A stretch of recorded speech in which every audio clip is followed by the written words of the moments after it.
ក្នុងថ្ងៃនេះជាថ្ងៃទី11ខែមិថុនាឆ្នាំ2021ខ្ញុំកាលណាមកទៀតបានឆ្លៀតឱកាសមកទស្សនានៅCapitol នៃ Washington DC បន្តអំពីការចូលរួមវិសាខបូជាអន្តរជាតិនៅសេតវិមានថ្ងៃទី11ខែមិថុនានេះដោយមានយានទាំង3គឺធេរវាទខណ្ឌយានមហាយានវិជ្ជាយានហើយមានប្រសង់ខ្មែរលាវថៃស្រីលង្កាភូមានេប៉ាល់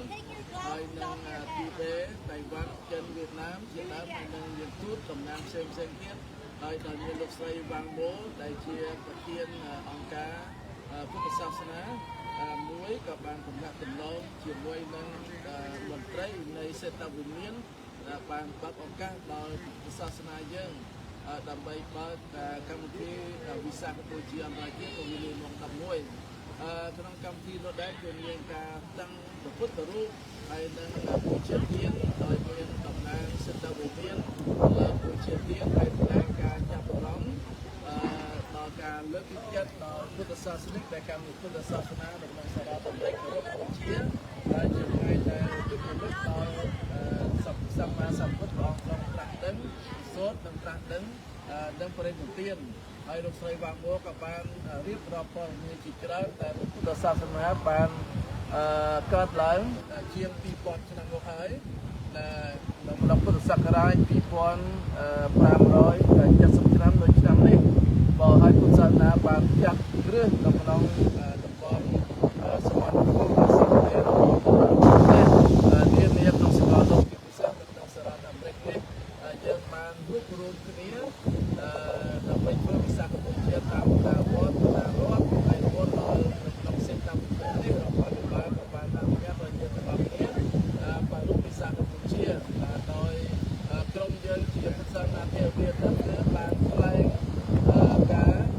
ប្រមាណពី2នាទីហើយក៏បានស្វាគមន៍ពុទ្ធគុណធម្មគុណសង្ឃគុណនិងមង្គលសូត្រ